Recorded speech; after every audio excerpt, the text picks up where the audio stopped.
अगर समाजवादी पार्टी के 4 बड़े चेहरे आजम साहब के अगल बगल में खड़े होते तो शायद वो ऐसी बात नहीं करते कि मैं किस लिए जिंदा हूं और क्यों जिंदा हूं। तो आजम खान ने कभी चाहा कब कि कोई बड़ा चेहरा उनके बराबर खड़ा हो? नहीं नहीं, अरे भाई आपकी बात नहीं कर रहा हूं, आप अपनी रामपुर की राजनीति घुसा दिए। मैं पूछ रहा मैं पूछ रहा हूं शिवपाल यादव, रामगोपाल यादव, अखिलेश यादव, इनमें से रामपुर में रामलाल श्यामलाल की बात नहीं कर रहा। मैं उन्हीं की बात कर रहा हूं। आजम खान अपने चेहरे के आगे किसी का बड़ा चेहरा नहीं समझते, चाहे वो अखिलेश जी हो, चाहे रामगोपाल जी हो, चाहे शिवपाल जी हो, चाहे मुलायम सिंह जी खुद भी होते, जब भी, इसलिए कि आजम खान अपने आप में बहुत बड़ा नेता अपने आप में मानते, और यही वजह है कि आजम खान नहीं चाहते कि रामपुर में कोई बड़ा लीडर आए और मेरे चुनाव में आने के बाद वर्करों को संबोधित करे या वर्करों से मिले। तो ये सारी बातें आजम खान जो है इस टाइम डरे हुए भी हैं। अच्छा अरशद आबिद, ये जो बात एजाज कह रहे हैं, क्या आजम खान नहीं चाहते कि समाजवादी पार्टी की टॉप लीडरशिप आए रामपुर? लोग जुड़ जाएंगे वो। अच्छा अभी शायद हाँ जी एजाज बताइए जी। नहीं इसलिए नहीं चाहते ना कि लोग जुड़ जाएंगे। डायरेक्ट अखिलेश जी से, मुलायम सिंह यादव जी से जुड़ने वाले थे, अखिलेश जी से जुड़ने वाले थे, शिवपाल जी से जुड़ने वाले थे। आजम खान कभी नहीं चाहते थे कि किसी भी राष्ट्रीय लीडर को मैं रामपुर लाऊं। ये गलती उन्होंने एक बार जयप्रदा के साथ कर चुके थे ना। जयप्रदा के सामने सारे लोग आजम खान के बहुत करीबी होते थे, वो सब जयप्रदा के खेमे में रहते थे, जयप्रदा जी के साथ रहते थे। तो आजम खान साहब को कभी ये बर्दाश्त ही नहीं था कि मतलब मेरे मुकाबले पे कोई और दूसरा लीडर यहाँ। ठीक है, मैं इसमें नावेद से ठीक है नावेद, आपको क्या लगता है, क्या वो जो बात एजाज आसिम एजाज कह रहे हैं, क्या ये बात है या समाजवादी पार्टी ने ही आजम खान को आजम खान के भरोसे छोड़ दिया, बोलो भाई आप निपटो सुलझो, हार जाओ तो भली भला, जीत जाओ तो भली भला? देखिए अखिलेश यादव दूरी इसीलिए तो बनाना चाहते हैं कि जो उन्होंने भाषण दिया, जिसके ऊपर चर्चा हो रही है, जिसके ऊपर तमाम सवाल उठ रहे हैं, और आज अगर अखिलेश यादव बगल में खड़े होते तो उनके ऊपर भी तमाम सवाल उठते। देखिए एक चीज मैं कहना चाह रहा हूं, मैं भाषा की मर्यादा और जबान पे लगाम बहुत जरूरी है, इसलिए मैं कहावत कहने जा रहा था, मैंने रोक लिया, अपने शब्दों को रोक लिया। कोई दुम टाइप की कोई कहावत थी कि सुधार होना बहुत जरूरी है, सजा का मतलब होता है सुधार। देखिए आजम खान साहब के ऊपर जो 3 साल से मुसीबत आई है, वो मुसीबतों के 2 हिस्से हैं। पहली मुसीबत ये आई, आखिरी अभी हालिया में मुसीबत ये आई, ये हेट स्पीच में उनको सजा हुई और उसके बाद उनका पॉलिटिकल कैरियर लगभग खत्म हो गया, ना वो सदन जा सकते हैं ना वो चुनाव लड़ सकते हैं। एक तो ये मुसीबत हुई, इस मुसीबत का कारण था जबान पे लगाम नहीं थी और हेट की स्पीच उन्होंने दी। लेकिन इससे पहले की जो मुसीबतें थी जिसपे लंबे समय तक वो जेल में रहे और जेल की यातनाएं सही, उसका कारण यही नहीं था कि उन्होंने जमीन पे कब्जा करवाया या उन्होंने बकरी चोरी की। उसका कारण मैं मानता हूं कि वो जबान पे लगाम उन्होंने नहीं रखी।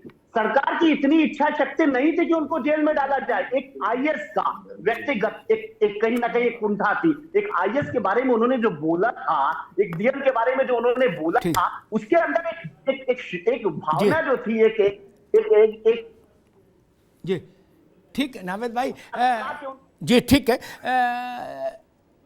जो बात नावेद शिकोन के, अरशद भाई आपके पास आ रहा हूं, फिर हरी जी के पास जाऊंगा।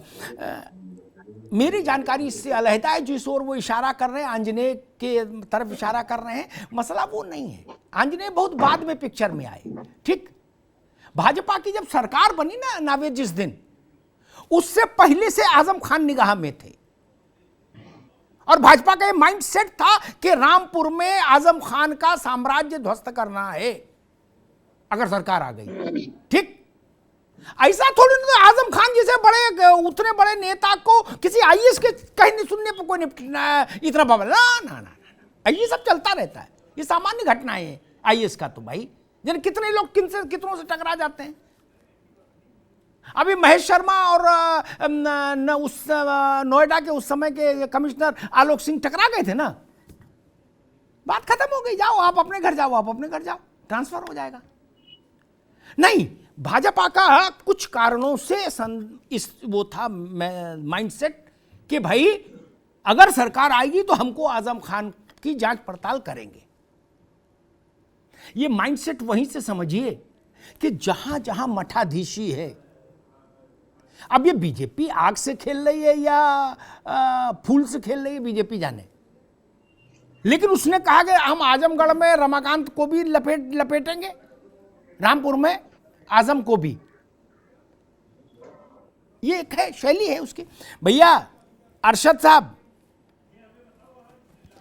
क्या आपको लगता है कि आजम साहब अपने को अकेला महसूस कर रहे हैं, इसलिए उनको खुदकुशी की इच्छा हो रही है, इस हद तक टूट गए?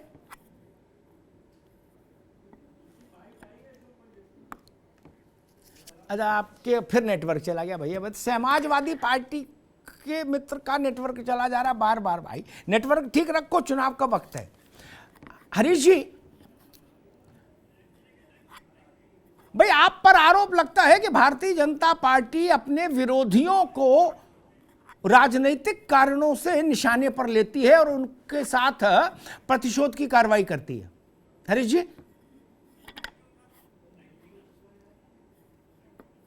सोनिया गांधी से लेके आजम खान से लेके और रामेश्वर तक यही सब लोग कह रहे हैं। बिल्कुल निराधार रामेश्वर की छत के बारे में जी, तो आपको ऐसे ही लोग बता देंगे कि क्या है उनकी पूरी हिस्ट्री। और दूसरी चीज, वो नेशनल हेराल्ड इशू में जी, अगर सोनिया जी और राहुल जी और बाकी लोग सब साफ है, तो आखिर क्यों नहीं उसका ब्यौरा दिए? मैंने ये सब चीजें कह देना कि हम बड़े नेता हैं और एकदम कर ही नहीं सकते कोई गुनाह, वो बात तो दीगर है, लेकिन ये आरोप पूरी तरह से निराधार है। और आजम खान साहब की जो पब्लिक मीटिंग थी जिसमें वो आत्महत्या की इच्छा जता रहे थे, उसी में जब लोग मुस्करा रहे थे उनको ये सुन करके, तो आप ये समझ सकते हैं कि वहां की जनता कितनी प्रताड़ित रही होगी उस बात से, कितना उन्होंने उसके ऊपर जुर्म ढाया होगा कि लोग इस तरह के जो दुश्मन भी होते हैं वो भी सहम जाते हैं अगर कोई इस तरह की बात कर रहा होता। भारतीय सामाजिक परिवेश और भारतीय समाज की जो आपसी संवेदनाएं हैं वो इस तरह की, लेकिन अगर लोग मुस्करा रहे हैं उसमें इस बात को सुन करके, तो या तो विशुद्ध उसको नौटंकी मान रहे हैं कि ये खाली एक दावेबाजी कर रहे हैं, या इतने प्रताड़ित हैं, इतने पीड़ित हैं उनसे कि उनको ये सुन करके भी वो उनको किसी तरह का संवेदना उनके प्रति नहीं हो रही। हाँ, ये भी बड़ी अजीब बात है कि जो भीड़ है जिससे आजम खान कह रहे हैं कि इस बुजदिली से के साथ जीने से अच्छा मैं खुदकुशी कर लूं, वो मुस्कुरा रही है।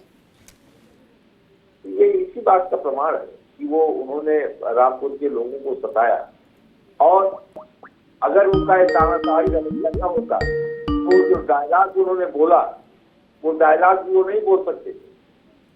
जो डायलॉग उन्होंने बोला कि वो कोई बच्चा आने से पहले ये पूछता अपनी माँ से कि आजम खान साहब से परमिशन ले लो कि वो बाहर आए कि ना आए, तो ये उनका अंदर का जो कैरेक्टर है ये बोल रहा था। जी, ठीक बात है।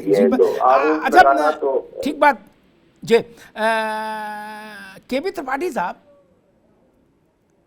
क्या ये अच्छा नहीं? मैं तो कहता हूं कोई पार्टी दूसरे पार्टी को कवर नहीं दे। भ्रष्टाचार जन्मा ही इसलिए कि तू मेरी नहीं कहे मैं तेरी नहीं कहूं और इसको सद्भाव का नाम दे दो। मैं तो कहता हूं हर पार्टी को ये सौगंध लेनी चाहिए गंगा जल हाथ में लेके कि भैया हमारे पहले वाले जो भी काला सफेद करके गए पूरी जांच कराएंगे, जेल भेजेंगे। दूसरी आए, जब आपकी आए आप उनको जेल भेजो, तो क्या होगा 5-10 साल 15 साल के भीतर सारे लोग जेल हो आओगे आप लोग, नहीं तो फिर सुधर जाओगे। त्रिपाठी जी, ये गुपचुप क्यों रहे भाई मामला? नहीं,